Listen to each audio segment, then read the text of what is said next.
At 56, after 31 years in the same classroom, Nell Ballard was handed a cardboard box and told to have her room cleared by Friday. The letter called it a district realignment. It thanked her for her years of service. It was signed by a man whose name she had known since he was 7 years old. She drove home with the box on the passenger seat, a final check for $2,310, and a ring of keys she hadn't touched in 22 years. The keys to Sawyer's Fork School, District 4, a one-room schoolhouse on a gravel road at the north end of Coldwater County. Closed since 1974. Bought by her mother for $1 when the county sold it off. Left to Nell when Ada Ballard died. She drove out there to sell it, that was all. The building had been empty. So long the county had stopped sending anything but the tax bill. $41 a year, which Nell paid every February without ever really thinking about what she was paying for. But when she pulled the cracked chalkboard away from the wall behind her mother's desk, she found something Ada Ballard had spent 38 years doing quietly. Something half the county still remembered, even if her own daughter never knew. The meeting was on a Tuesday in the last week of July, in a conference room with the blinds down and the air conditioning running so hard Nell wished she'd brought a sweater. There were 3 of them on the other side of the table. Gordon Pike, the superintendent, in a golf shirt with the district logo on the chest. A woman from Human Resources whose name Nell had heard twice and lost both times. And a younger man with a laptop who never once looked up from it. Gordon slid a folder across the table. He'd always been a slider. Papers, decisions, blame. Nell, I want you to know this isn't about performance. She opened the folder. 1 page. 2 paragraphs. We're realigning some positions ahead of the fall. Enrollment's down another 40 students district-wide. The board approved a restructure last Thursday night. Your position is one of 2 we're not carrying forward. Nell read the page twice. The language was careful. Nobody was being let go. Positions were being sunset. Duties were being absorbed. Somewhere in the second paragraph, 31 years turned into a staffing decision made on a Thursday night by 7 people, 3 of whom she had taught to read. School starts in 3 weeks, she said. I know the timing's difficult. Who's taking my kids? Gordon glanced at the woman from Human Resources. The sections are being consolidated. The numbers work out. The numbers work out. Nell looked at him. At the man who had sat in the second row of her mother's classroom in a shirt his brother had already outgrown. Who had come to Ada Ballard's funeral and stood at the back by the door and cried without making any sound at all.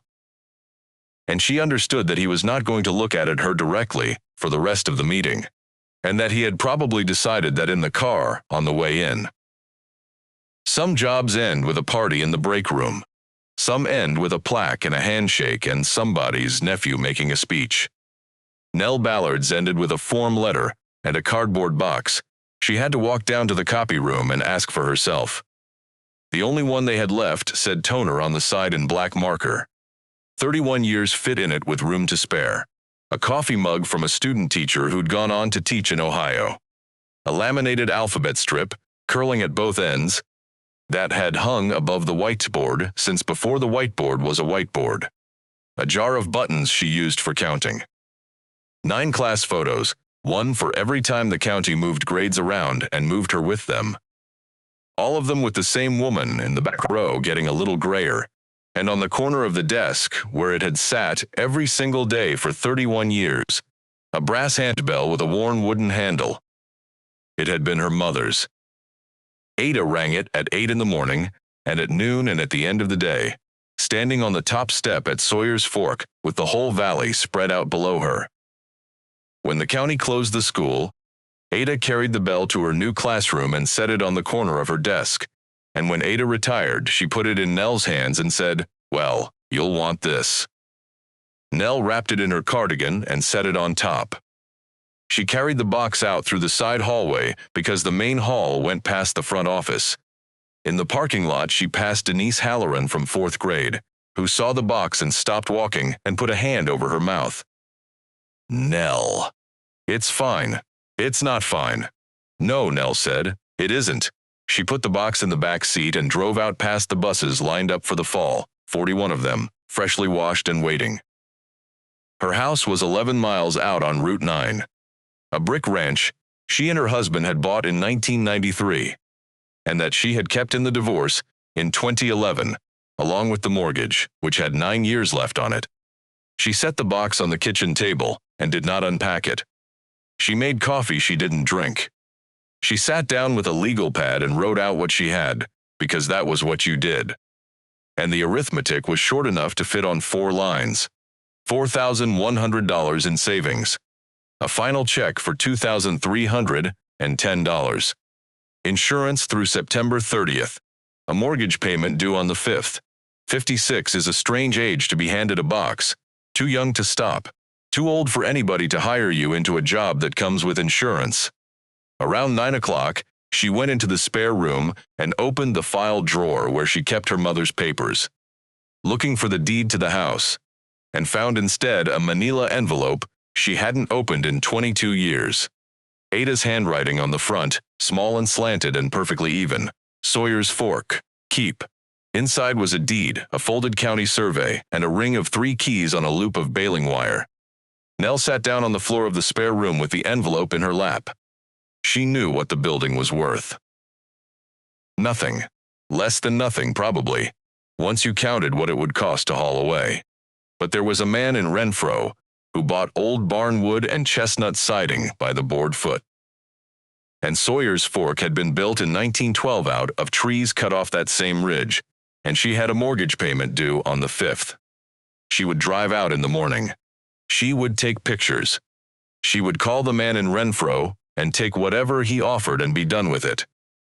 That was the plan when she went to bed. At 7 the next morning, she turned off the county road onto Sawyer's Fork Road, and the gravel went to dirt. And the trees closed over the top of the car, and after a mile and a half the trees opened again. And there it was. Small and white and still standing, with a bell tower on the roof and no bell in it, waiting on the ridge exactly where her mother had left it. Nell shut off the engine and sat with her hands on the wheel. It was smaller than she remembered. Buildings from childhood always are. But this one had shrunk in a way that felt personal, like it had been holding its breath for 50 years and finally let it out. One room. White clapboard gone gray on the north face. A steep tin roof with a rust stain running down from the tower. 2 windows on each side, tall and narrow, 6 panes over 6, and only 3 panes broken in the whole building. Somebody had mowed. Not recently, but this year. The grass around the steps was ragged and knee-high, but out past the foundation it had been cut at some point in the spring, and there was a path worn through it from the road to the door. Nell noticed that and filed it away without understanding what it meant. She climbed the 3 steps to the door. The bottom one gave under her weight with a soft, rotten give, and she stepped over it. The second key on the wire ring turned the lock. The door swung in.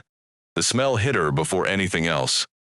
Chalk dust and cold ash and old paper, and the particular dry sweetness of a wood stove that hasn't been lit in decades.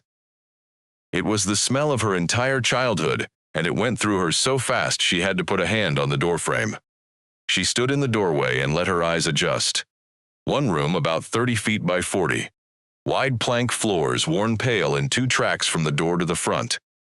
A cast iron stove in the center with its pipe still running up through the ceiling. 14 desks, the old kind with the seat and the writing top, joined together on one iron frame. Still in rows, still facing forward. Along the left wall, a row of coat hooks at child height, every hook empty except the 3rd one from the door. On the 3rd hook hung a woman's brown wool coat.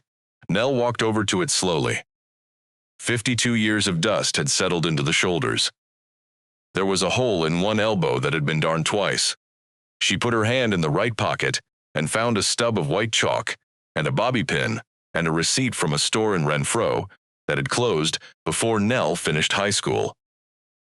Ada had walked out of this building on the last day of May in 1974 and left her coat on the hook. Because she was coming back. She must have thought she was coming back. At the front of the room stood the teacher's desk, oak, scarred, and behind it the chalkboard, 6 feet of black slate in a wooden frame, running nearly the width of the wall. The bottom right corner had a crack running up through it like a river on a map. There was still writing on it. Nell walked closer. 52 years had faded the chalk almost to nothing. But the room's light came in low from the east windows and caught it at an angle, and she could read it. At the top, in her mother's hand. May 24, 1974. Beneath that, underlined, tomorrow, and nothing after it. The rest of the board was blank. Nell stood there for a long time. There had been no tomorrow. The board had voted in April. The buses started running to the county school in September. Ada Ballard wrote the word on a Friday afternoon, expecting to fill in the rest on Monday. And instead she carried a brass bell out to her car and drove down the mountain and taught somewhere else for 19 more years. But she never erased it. Nell put her fingers on the tray at the bottom of the board. There was a felt eraser there, and 4 stubs of chalk lined up straight. The way you line things up when you intend to use them again. She turned around and looked at the room from the front, from where her mother had stood. And it was in that moment, standing where Ada had stood, that Nell noticed the chalkboard wasn't flush against the wall. The gap was maybe a 1/4 inch along the left edge of the frame. And you could only see it from the front of the room with the morning light coming in sideways. From any other angle, the board looked like it had been mounted flat since 1912. Nell put her fingers into the gap and pulled. The frame moved. Not much, but it moved, and it moved like something on a hinge rather than something coming loose. She got both hands on the edge and pulled harder. And the whole left third of the chalkboard swung out from the wall about 8 inches. Riding on 2 strap hinges somebody had set into the frame and painted black to match. Behind it was a hollow in the wall between the studs, about 2 feet high, a foot deep, lined with a scrap of oilcloth tacked at the corners. Inside were 3 things. A ledger, cloth-bound gray, the size of a phone book. The cover soft and dark along the edge where a hand had held it thousands of times. A tin, rectangular, hinged, the kind that came full of butter cookies at Christmas, with a faded picture of a windmill on the lid.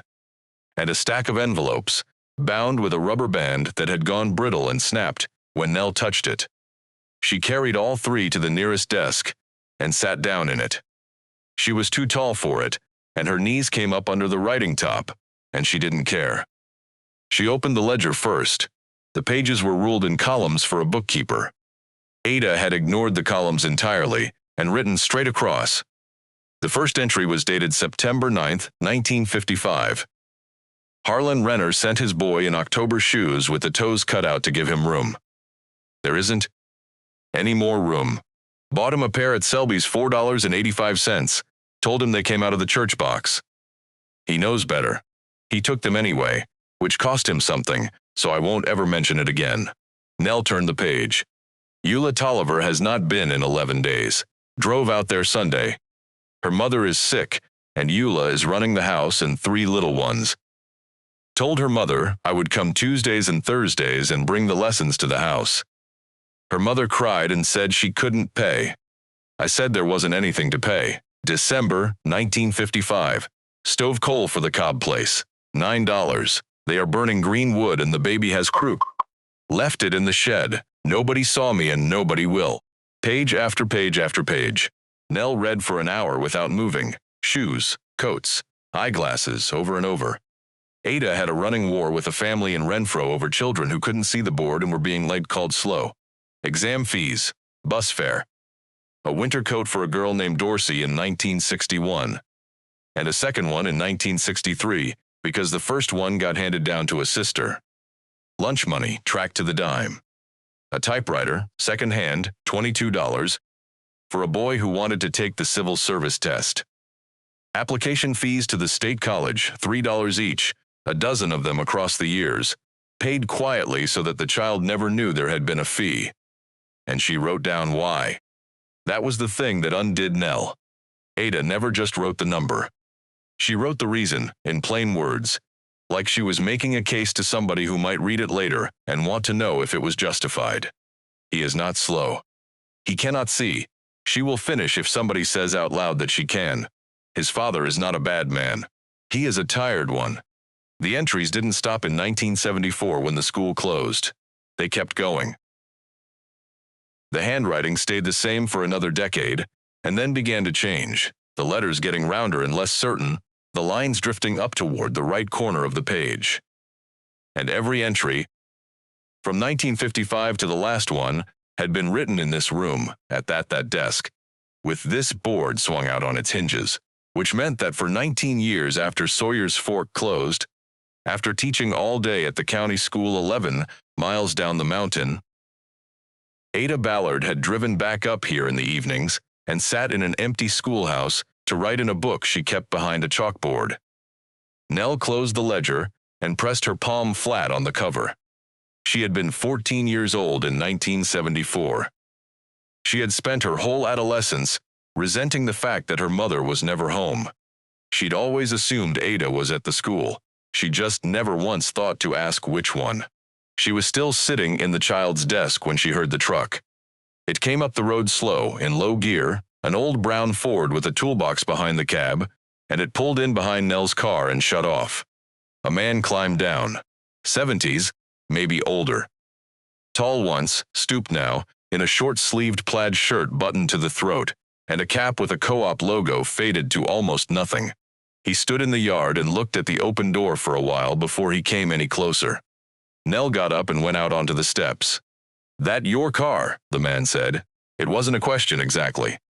Nothing in this county was ever quite a question. It is. He took off the cap. His hair underneath was white and pressed flat. "You'd be Ada's girl, Nell, Odell Vance." He nodded up the ridge. "I'm the second place past the gate. I mow this yard in April and again about July if the rain holds off." He put the cap back on. "Been doing it since your mother passed." Nell looked at the cut grass past the foundation and understood the path through it. "Nobody asked you to do that." "No," Odell agreed. "Nobody did." He came up and sat down on the second step without being invited, which she appreciated more than she could have explained, and looked out at the road. "I heard about the school board," he said. "Down at the co-op, Thursday night. That was fast. Everything's fast here except the mail." He rubbed his hands together slowly. They were enormous and had been broken in several places. 31 years. 31? They sat with that for a minute. "I came out to look at what the building's worth," Nell said. "There's a man in Renfro buys old lumber." Odell didn't say anything to that. He didn't argue, and he didn't agree. He just let it sit there in the yard between them until it started to sound like what it was. "You went to school here," Nell said to move past it. "First through 8th. Then I went to work." He tipped his head toward the door. "That third desk on the left by the window, that was mine. Carved my initials under the lid where she couldn't see. She saw, she never said." Nell laughed. It came out of her sideways and surprised them both. "Can I ask you something?" "You can ask." "Did people know?" She turned the ledger over in her hands. She hadn't realized she'd carried it outside with her. "About what she did. The money." Odell looked at the book, and then he looked at Nell, and something in his face got very careful. "Everybody knew," he said. "That's the thing about it. Everybody in this end of the county knew, and not one of us ever said it out loud to her, because the one time somebody tried, she got up and left the room." "Why?" "Because if you say it out loud, it becomes charity. And if it's charity, half these families would have starved before they took it." He shook his head slowly. "She had a system. Things showed up. Coal in the shed. Shoes in the church box that never came out of the church box. A boy's exam fee already paid when he got to the office, and the woman at the office wouldn't say by who because Ada got to her first. And nobody ever thanked her." "Oh, we thanked her." Odell smiled at the road. "We just never thanked her for that." He stood up slow, one hand on his knee. "Your mother taught 3 of my children and 1 of my grandchildren," he said. "She kept my oldest boy in school in 1971, when I was out of work at the quarry, and I was ready to put him on a crew at 15. She came to my house and sat in my kitchen, and did not leave for 2 hours. He put his cap back on, and he looked at Nell straight for the first time. "He's a pharmacist in Bristol, 59 years old." He went back to the truck, At the door he stopped. "That man in Renfro'll give you about $4,000 for the wood," he said. "Maybe 5 if the chestnuts sound. I just thought you ought to know the number before you decide, so you're deciding about the right thing." He drove off down the ridge. Nell stood in the yard holding the ledger and did not move for a long time. She went back inside and opened the tin. Inside were index cards, hundreds of them, packed in tight, standing on edge, divided by hand-cut tabs with letters on them. She pulled one at random. Renner Harlan Jr., born 1947, shoes 1955-1957, glasses 1958, bus fare 61 to 62. Finished 8th, went to the mill. Married Dovie Sparks 1968, 2 girls. Sent me a Christmas card every year until 1989, and then they stopped, and I found out he had died and nobody thought to call me. Another, Tolliver, Eula, born 1943, missed 40 days 1955. Lessons to the house, Tuesdays and Thursdays 2 years. Finished, nurse's aide at the county hospital 31 years. Her granddaughter is in my 3rd grade class now and has her exact way of holding a pencil. Ada hadn't just given, she'd kept score of what became of people. Not the money. She never once wrote down whether it came back. She wrote down whether the child was all right. 30, 40 years later, still adding lines to a card in a cookie tin, still following the lives of children who had grown old and in some cases died, keeping the whole ledger of a valley in a hollow behind a chalkboard, because there was nowhere else in the world to put it. Nell went through the tin card by card, sitting on the floor with her back against the stove, until the light through the west windows went orange. And then she found the entry in the ledger that changed the shape of everything. She had gone back to the ledger to check a date, flipping through 1988, and her eye caught on the amount, because it was so much larger than the others. March, 1988, $600 to keep her in school. Her father has her signed up at the sewing plant to start in May, and she has better in her than that, and she knows it, and it is killing her. Told him it was a scholarship from the Teachers Association. There is no Teachers Association scholarship. I have $214 left and April is a long month. Nell read it 3 times. March of 1988. In March of 1988, Nell Ballard was 17 years old and had an acceptance letter from the state university on the refrigerator and a deposit of $600 due on the 1st of April. She remembered the kitchen. She remembered her mother standing at the sink with her back turned, saying in a voice with nothing in it at all, "Honey, there isn't any." Nell had gone to the county college. She'd lived at home and driven 40 minutes each way and got her teaching degree in 5 years instead of 4, and never once complained about it out loud, and had carried a small hard stone in her chest about it for 38 years. She sat on the floor of her mother's schoolhouse and read the entry again, and felt that stone turn over. $600. The exact number. The exact month. Her mother had looked her in the face and said there wasn't any, and there wasn't any, because Ada Ballard had given it to somebody else's daughter. Nell got up and walked outside because the room was suddenly too small to be in.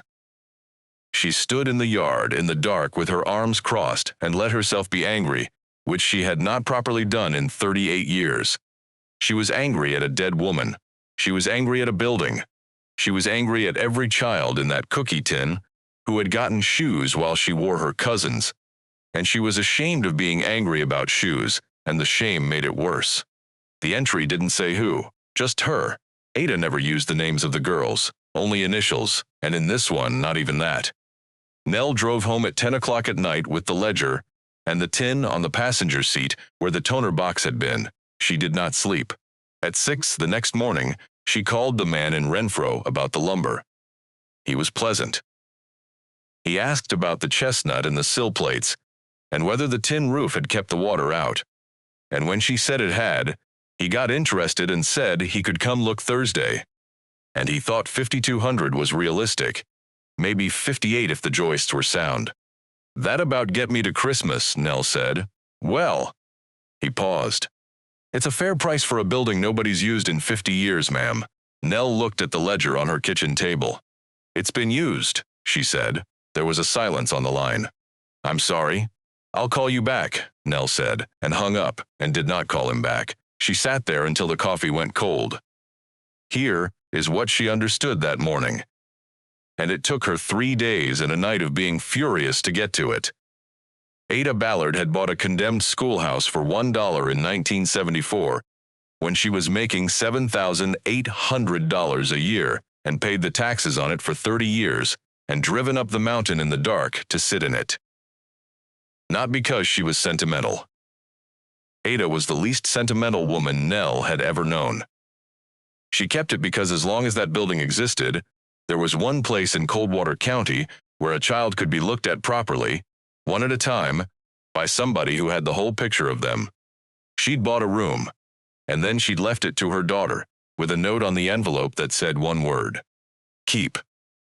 Nell picked up the phone again and called Odell Vance, whose number was in the county directory under a Sawyers Fork Road address, because some things about that place had never changed. I need to know if the stovepipes sound, she said, and I don't know how to tell.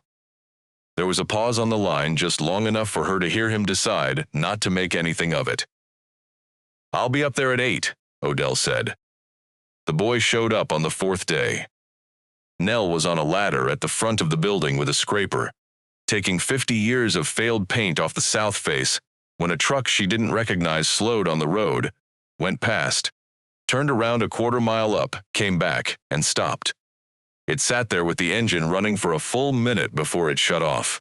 The young man who got out was maybe 19, tall, thin through the shoulders in a way that suggested he'd grown fast and hadn't eaten enough during it, in a t-shirt and work boots with a hole worn through the toe of the left one. He had a way of standing that Nell recognized instantly from 31 years of classrooms. Feet ready to leave. Eyes checking the exits. Odell said you needed help with the sills. Odell says a lot of things. Yes, ma'am. The corner of his mouth moved. He's my great-uncle. You got a name? Wyatt Cobb. Cobb. Nell had read that name 3 hours ago in a 1955 entry about stove coal and a baby with croup. You do this kind of work, Wyatt?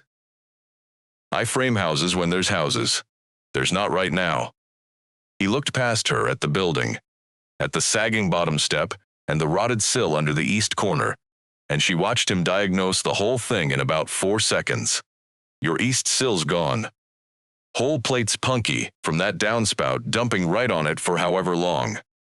You'll want to jack it and sister in a new one before you put any weight in there. Everything else looks better than it's got a right to. How much would that run me? Wyatt shrugged one shoulder. Wood's maybe 300. Labor's whatever. I can't pay whatever. I can pay something and it isn't much. Okay. That was it. Just okay. He went to his truck and came back with a wrecking bar and a 4-foot level, and got down on his knees at the east corner and started probing the sill with a screwdriver, and by noon he had the corner jacked 6 inches on cribbing he'd built out of the old desk's broken frames. Nell brought out sandwiches around one, and they sat on the tailgate. You go to Coldwater County? She asked. Some. How much is some? Through 10th. He turned the sandwich over in his hands. My mom got sick and somebody had to work. And then it got to where going back would have been. He stopped and started over. I read slow. Not like I can't. I just read slow, and everybody notices, and after a while you'd rather be the kid who doesn't come than the kid who does. He said it flat. The way you say a thing you've decided isn't going to hurt you anymore. Nell had heard some version of that sentence, from some version of that kid, probably 200 times. There's a test you can take, she said, for the diploma. I know about the test. You looked into it? I looked into it. He ate the rest of the sandwich. There's a class in Renfro Tuesday nights. It's 40 minutes each way, and I'm on a crew at 6 in the morning when there's a crew. And the last time I sat in a room with a book in front of me, I was 16 years old. He crumpled the wax paper into a ball. Anyway, Nell looked at the building behind them. 1 room, 14 desks, a stove, a chalkboard on hinges. What if the class was here, she said. Wyatt stopped chewing. There isn't a class here. No, Nell agreed. Not yet. She opened on the 18th of August. It was not an opening in any official sense. There was no sign, no permit, no announcement. What there was this.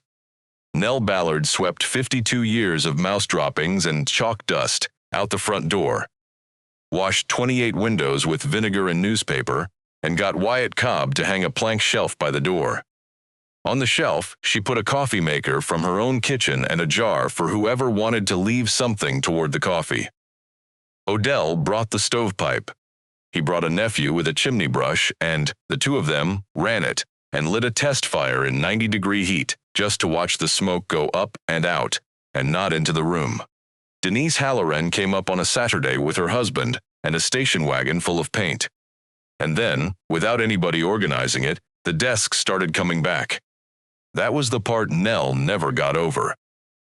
When they closed the school in 1974, the county had told people to come take what they wanted, and people had. And now, one at a time, they brought them home. A man from Renfro brought 2 in a horse trailer, saying they'd been in his barn since his father hauled them off. A woman brought one out of a smokehouse. Somebody left one on the steps in the night with a note that just said, "Number 7. By the end of August, there were 19 desks in a room that had originally held 14. The first Tuesday, Wyatt came at 6 with a workbook Nell had bought used and a pencil he'd sharpened with a knife. He was the only one. The second Tuesday, Wyatt brought a friend from the crew who needed the math section. The third Tuesday, there were 5 people in the room, including a woman of 44 who had never learned to read past a 3rd grade level and had hidden it from her own children for 20 years, and who cried in the parking lot for 10 minutes before she could make herself come in. Nell put a register on the desk. A ruled ledger. Plain, the closest thing the store in Renfro had to the one behind the chalkboard. She wrote the date at the top of the page and everyone's name underneath, and at the end of the evening she wrote the number of hours. She did it because it was what you did. She had been keeping attendance for 31 years and her hands didn't know how to end a day any other way. It would turn out to be the single most important thing she did that entire autumn. By the middle of September, the building had a rhythm. Tuesday and Thursday evenings were the adult classes. Monday and Wednesday afternoons, the bus dropped 7 kids from the ridge at the bottom of the road because their parents worked till 6, and the alternative was an empty house. Nell helped them with homework, and Odell taught 2 of them to whittle, and Wyatt, who was working through fractions himself, on Tuesday, discovered he could explain fractions to a 10-year-old better than anybody had ever explained them to him. Nobody paid anything. The jar by the coffee maker had $11 in it, and Nell used it to buy pencils. She was spending $80 a week she didn't have on a building she'd been planning to sell for scrap, and her savings had gone from $4,100 to $2,700, and her insurance ran out on the 30th. She had never in her life been so tired or slept so well. Her daughter called on a Sunday. Shay was 31, a nurse in Charlotte, sharp and organized and tired in the particular way of somebody working 3 12s and raising 2 children. "Mom," Aunt Denise put something on Facebook. Denise puts everything on Facebook.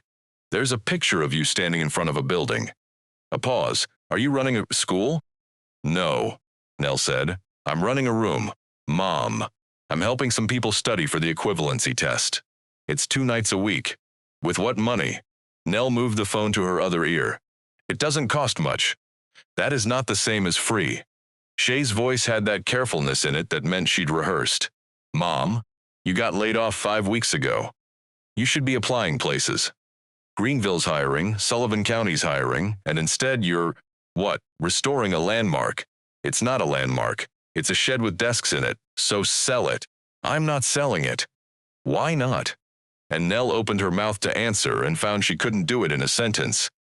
Because the true answer was a cookied tin full of index cards, and a coat on the 3rd hook, and a woman who drove up a mountain in the dark for 19 years.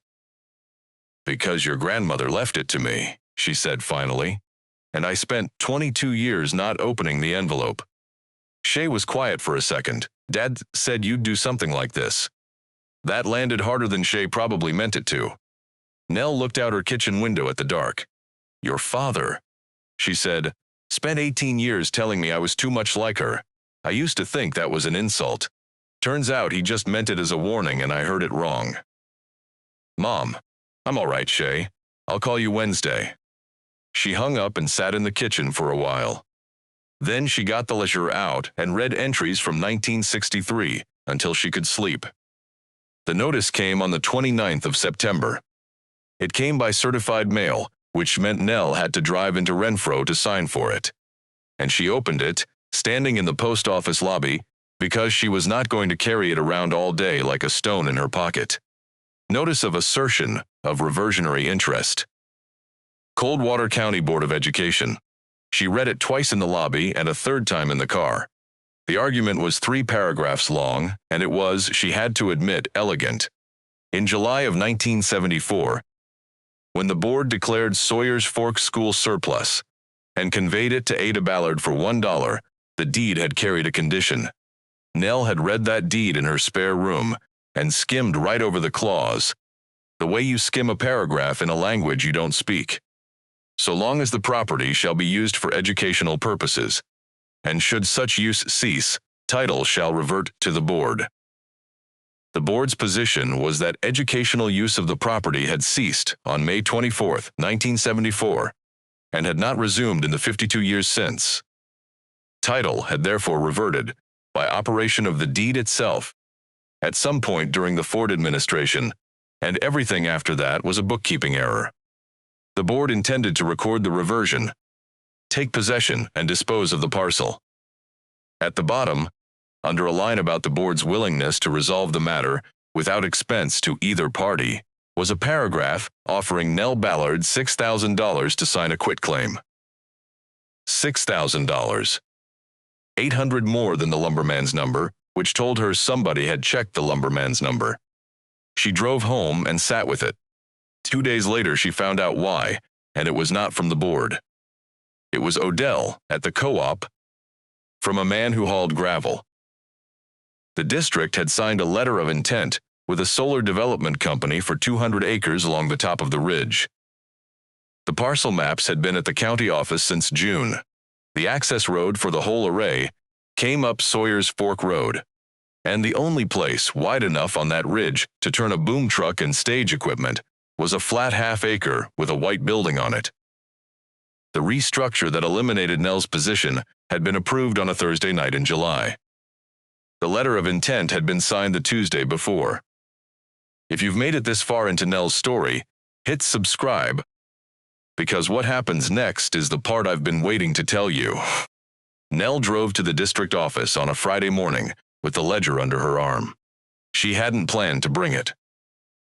She'd put it in the car, the way she'd been putting it in the car, everywhere for 2 months, and when she parked outside the low brick building where she had gone to work for 11 of her 31 years, she picked it up off the seat without thinking about why. Gordon Pike's assistant said he was in meetings all morning. Nell said she'd wait. She sat in the chair outside his office, the one where you put parents. And she waited for 2 hours and 10 minutes, and at 11:40 he came out because there was nothing else left to do. Nell, I really can't discuss pending. I'm not here about the letter. He stopped. 5 minutes, she said. He held the door.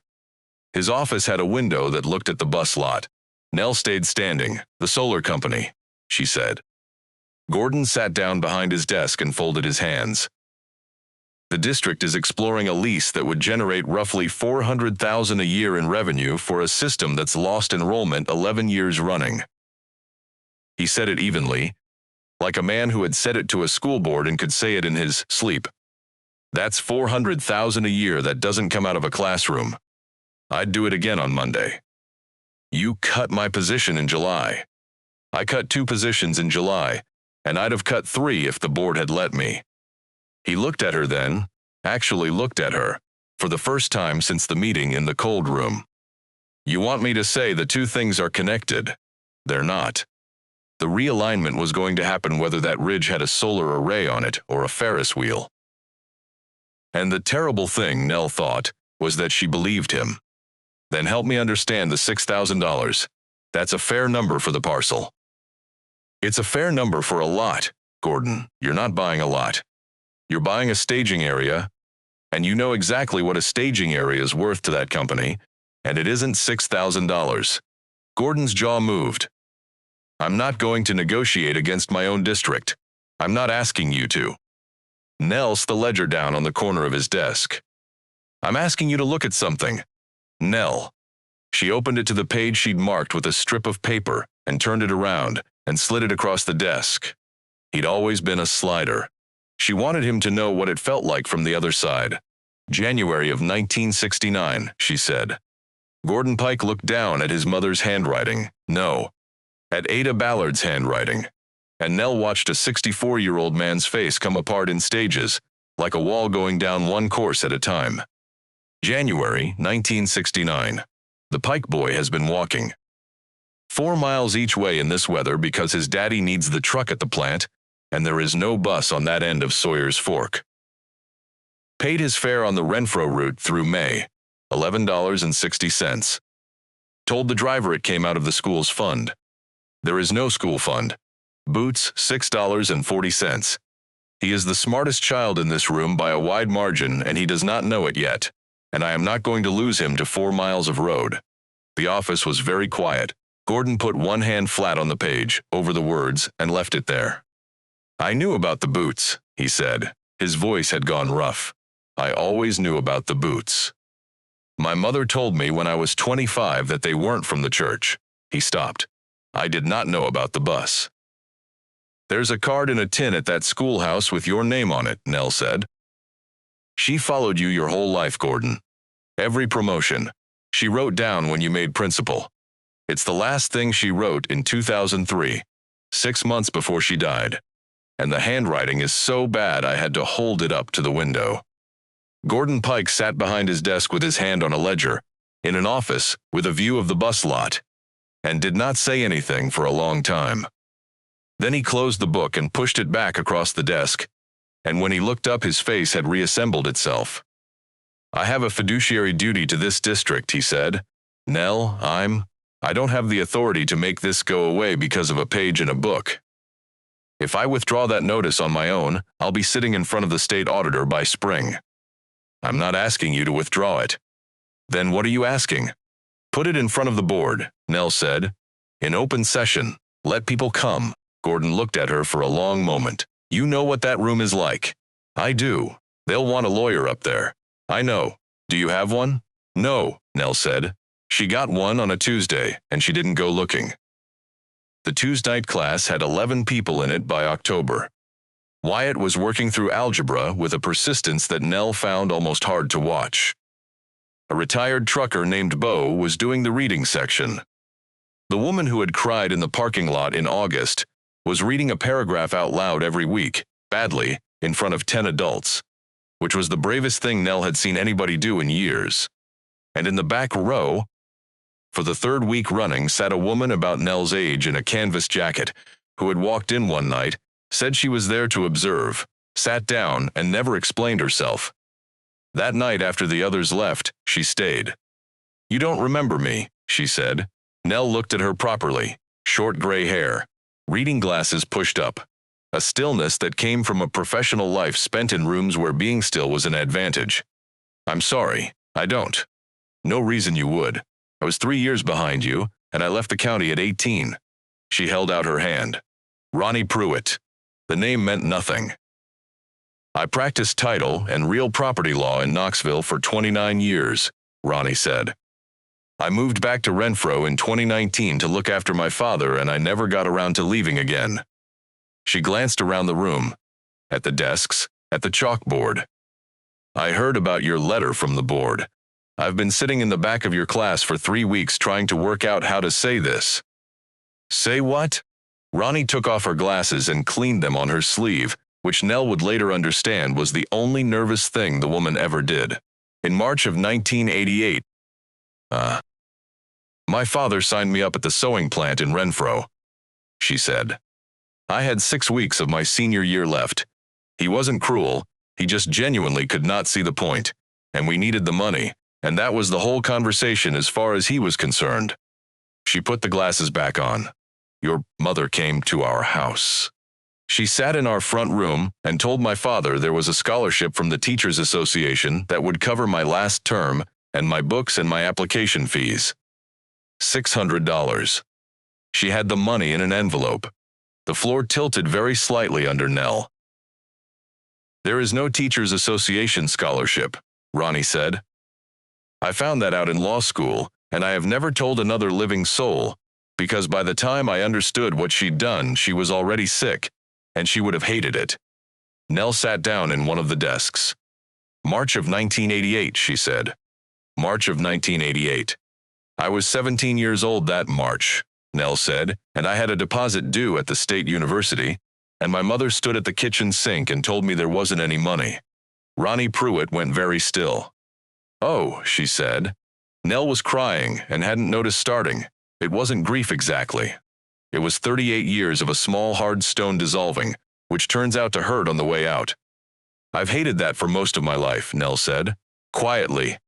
I never said it out loud, not to her, not to anybody. And I sat on the floor of that schoolhouse in August and read that entry, and I thought, she picked somebody else's daughter. Nell. And I went outside, and I stood in the yard, and I was so angry at her, I could hardly breathe. Ronnie was quiet for a while. I was going to that sewing plant, she said. I want you to hear that plainly, because I don't think you've let yourself hear it, not for the summer, for good. My mother did 41 years in that building. That was the whole road. And it was 6 weeks away, and your mother stopped it with an envelope and a lie about a scholarship. She leaned forward. You went to the county college, and you became a teacher, and you taught in this county for 31 years. She didn't pick somebody else's daughter over you. She looked at 2 roads, and she made a judgment about which one had a cliff at the end of it. Nell wiped her face with the heel of her hand. That's a generous reading. It's a lawyer's reading, Ronnie said. I've read a great many documents by people who are dead. You learn to look at what they did when nobody was watching. She stood up and picked up her bag. Now, where's the deed? They worked at the teacher's desk for 11 days. Ronnie Pruitt read the 1974 deed the way a doctor reads an X-ray, out loud, one clause at a time. She had Nell drive her to the courthouse in Renfro, where the 2 of them sat in a basement room with a box of school board minutes from 1974 and a light that buzzed. There, Ronnie said on the second afternoon. Board minutes, July 9, 1974. A motion to convey the Sawyers Fork property, District 4, to Ada Ballard, in consideration of $1, subject to a condition of continued educational use. Passed 5-0. And in the list of members voting aye, third name down. Pike. See, that's Gordon's father, Nell said. Ronnie kept reading, and here's what they don't want. She turned the page and put her finger on a paragraph. The board's own attorney, in 1974, had noted for the record that the condition was intended to prevent the building's conversion to commercial or industrial use, and that the board did not intend to disturb the property so long as it remained available to the community. That's not a reverter, Ronnie said. That's a restriction. They're 2 very different animals, and I've spent 29 years explaining the difference to people who didn't want to hear it. A reverter takes the land back automatically the second the condition fails. A restriction says you can't do certain things with it. She sat back. Their whole letter assumes his title snapped back to them in 1974. If it did, they've had legal title to that parcel for 52 years and never once paid the tax on it. Your mother paid it, you paid it, every February. $41. $41 a year receipted for 52 years in the name of the owner of record, with the county's own hand on the receipt. Ronnie smiled for the first time.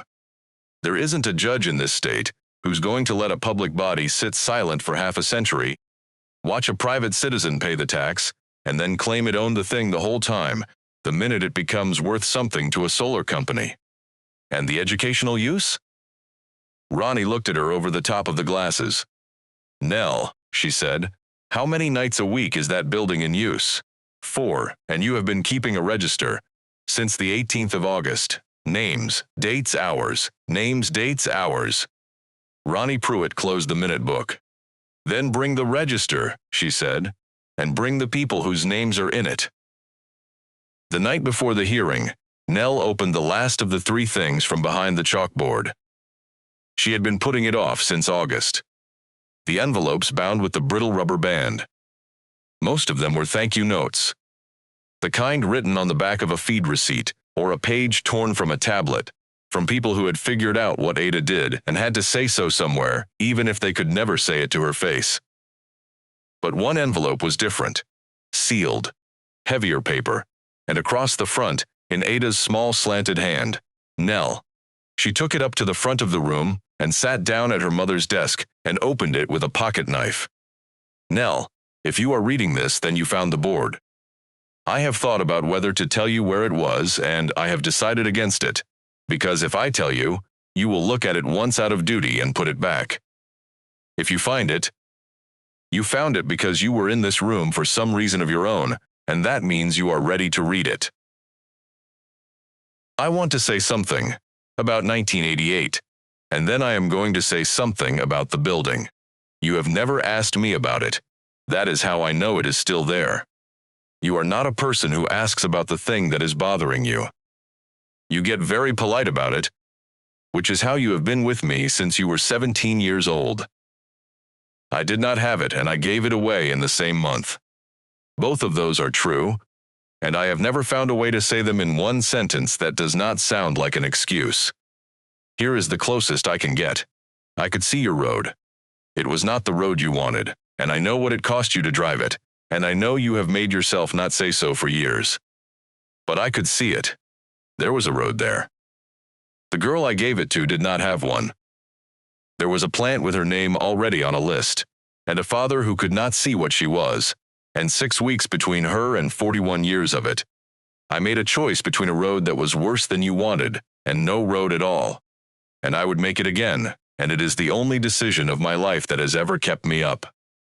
I am sorry, Nell, not for the choice. For letting you think it was about money. It would have been kinder to tell you the truth and let you be angry at the truth instead of at me for 30 years. I was a coward about exactly one thing in my life, and you are looking at it. Now the building. People will tell you it is worth nothing. They are right. That is the whole point of it. Nothing else in this county is cheap enough to be used for what it is actually for. I have watched them consolidate this district 3 times. Every time, the argument is the numbers, and every time the numbers are correct, and every time a certain kind of child disappears into the space between 2 buildings. Not a bad child. A quiet one from the far end of a road, whose people cannot drive them anywhere. This room holds 19 desks. It has a stove and a well, and it is paid for. As long as it stands, there is one place in Coldwater County where somebody can be looked at one at a time. I am not asking you to teach in it. I am not asking you to be me, which you have been trying not to be since you were 14, and which I have watched with more sympathy than you would believe. I am asking you to keep it, because a room like this cannot be built again, and it can be lost in an afternoon by a committee. The bell goes in the tower. I took it down in 1974 because I was afraid somebody would steal it out of an empty building. I have wanted it back up there for 20 years, and I have not had the shoulders for a ladder since 1996. Whatever else you do, put the bell back. Mama Nell sat at the desk in an empty schoolhouse and cried harder than she had at the funeral. Then she washed her face at the pump, put the letter in her bag, and drove home to iron a shirt. The board met at 7 on the last Tuesday in October, in a meeting room built for 40. By 6:30 there were 110 people in it, and the fire marshal had propped the doors, and people were standing 3 deep in the hallway. Nell had not asked anybody to come. She had told the Tuesday class, because they were affected, and she had told Odell, because he'd have found out anyway and been offended. The board's attorney went first. He was competent and brisk and took 19 minutes. He read the condition in the 1974 deed. He put up a photograph of the schoolhouse taken in 2011, weeds to the windowsills, and let it sit on the screen. He used the phrase dormant for 5 decades twice. Then Ronnie Pruitt stood up in a gray suit and asked the chair for 10 minutes and took 7. She put the 1974 minutes on the screen. She read the board attorney's own note about commercial and industrial use into the record and let the room absorb that the phrase available to the community was in the board's own handwriting. She put up 52 years of tax receipts, $41 a year, and asked the board to explain. If it had owned the parcel since 1974, why it had permitted a private citizen to pay the county's taxes on the county's own property for half a century without a single letter. And then she said, "As to educational use, my colleague says the building has been dormant. I'd like to enter the attendance register." She handed up a ruled ledger. "Sawyer's Fork School has been in continuous operation since August 18th of this year," Ronnie said. 4 sessions a week. Adult basic education Tuesday and Thursday. After-school instruction Monday and Wednesday for children on the Upper Ridge, whose bus does not run to their homes and whose parents work until 6. Names, dates, and hours are recorded in the same format this district requires of every teacher it employs, by a woman who did exactly that for this district for 31 years.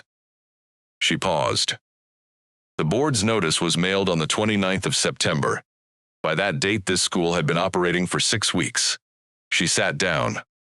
The chair asked whether anyone wished to address the board. Odell Vance stood up first because he'd positioned himself for it. He said he had gone through the 8th grade in that building, that his desk was the 3rd on the left by the window, and that he had mowed the yard every Aprils since Ada Ballard died and did not intend to stop being told to. A man from Renfro stood and said he'd hauled 2 desks back in a horse trailer in August and would haul them right back out again if the board wanted to explain to him why. The woman who had cried in the parking lot in August stood up. She held onto the chair in front of her with both hands. She said, "My name is Cheryl Dunn. I'm 44 years old, and until this August, I couldn't read a permission slip." Her voice went, and she waited, and nobody in that room made a sound until she had it back. "My daughter's 15. Last Thursday, I read out loud in front of 10 grown people. If you take that building, I don't have anywhere to go on a Tuesday." Wyatt Cobb stood up. He had a piece of paper in his hand, and he never once looked at it. "I dropped out at 16, he said. "I'm testing in January." He looked down the row at Nell and then back at the board. "That's all." 11 more people spoke. A pharmacist who had driven down from Bristol at 59 years old because his father called him. A woman who'd gotten eyeglasses in 1962. A man whose exam fee was paid by nobody in 1970. Then Ronnie Pruitt stood up one more time and said, "Mr. Chairman, one more item. Mrs. Ballard would like to enter a document into the record." And Nell walked to the front with the ledger. She had thought about this for 11 days. She could have opened it to January of 1969 in front of 110 people and read Gordon Pike's name out loud. Ronnie had told her, plainly, that it would probably work, and had also told her, just as plainly, that it was the kind of thing you can only do once and never take back. Nell laid the ledger flat on the table in front of the board, closed. "This is my mother's," she said. "Ada Ballard taught in this county for 38 years. This book is a record of every child she quietly kept in school between 1955 and 2003. Shoes, coats, eyeglasses, bus fare, exam fees. It is about 600 entries, and I have read all of them." She put her hand on the cover. "I'm not going to read from it tonight. About a third of the people in this room are in this book, and it is not mine to hand around." She looked up. "But I'll say this. Every one of those entries is a case where the numbers worked out and a child didn't. That's all a small school is. It's the place you put the ones the numbers miss." She sat down. The chair called for a motion. There was a silence in that room that Nell would remember for the rest of her life. And then Gordon Pike, who as superintendent sat at the end of the table and did not vote, asked the chair for permission to speak. He stood up. He was not a tall man and he had never been comfortable on his feet. "I recommended this action to the board in September," he said, "and I want to be clear that I did it for reasons I can defend and would defend again.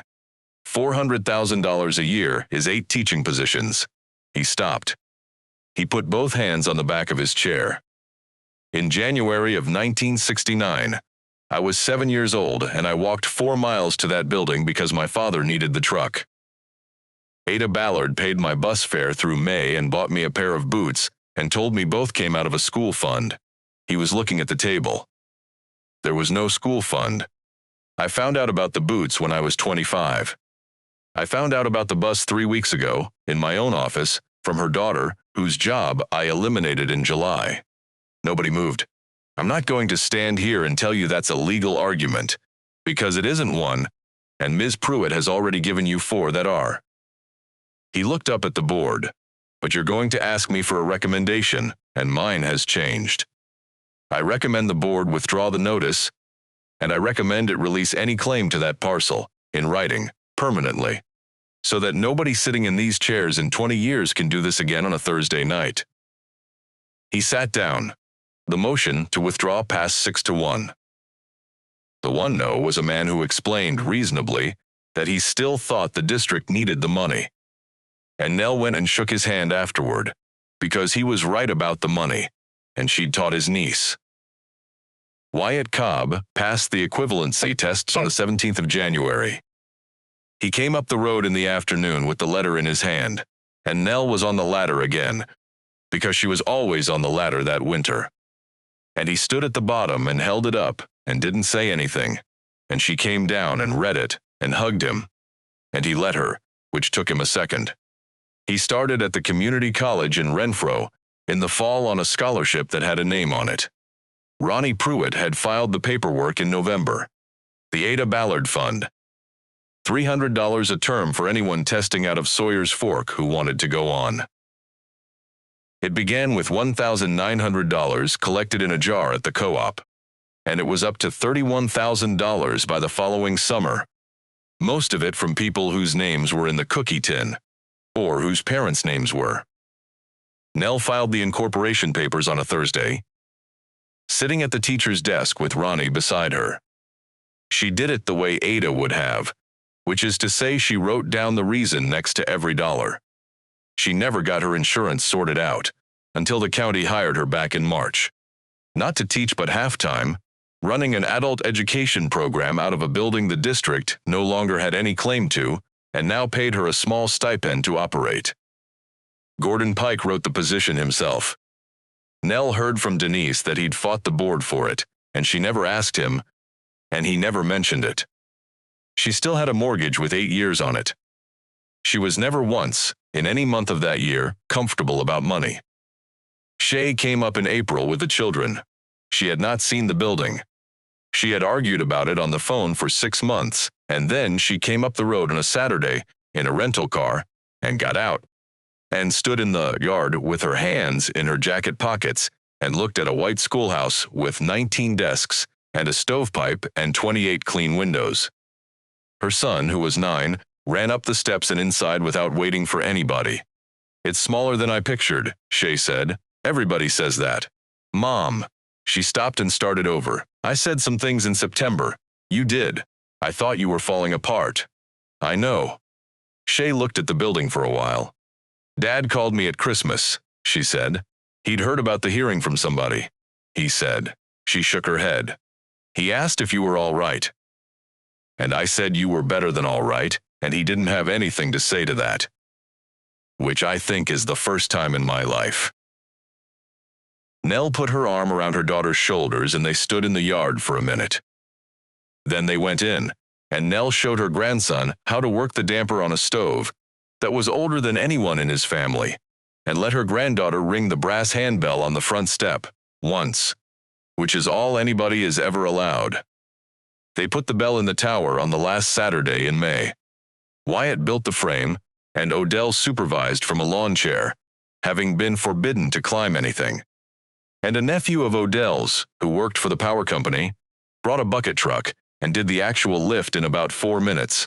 which everyone agreed was anticlimactic after 52 years. There were maybe 70 people in the yard.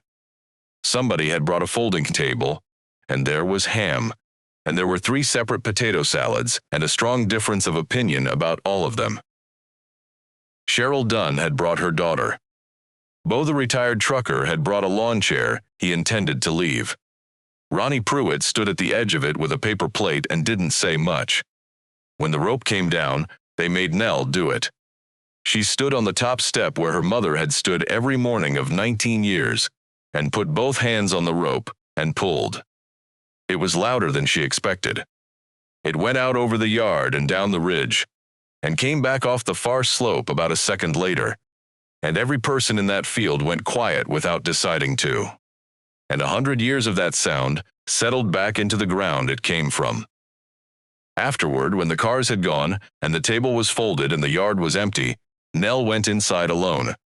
The room held the late light the way it had in August, 19 desks in rows, a coat on the 3rd hook, which she had never moved and never would, a cookie tin on the shelf, and a gray ledger in a hollow behind a chalkboard on hinges. She went up to the front and looked at the board.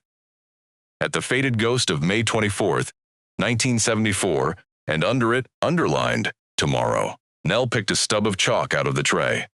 She wrote the date, and under it, in the plain block letters she'd used on 1,000 boards in a dozen rooms, she wrote, Tuesday.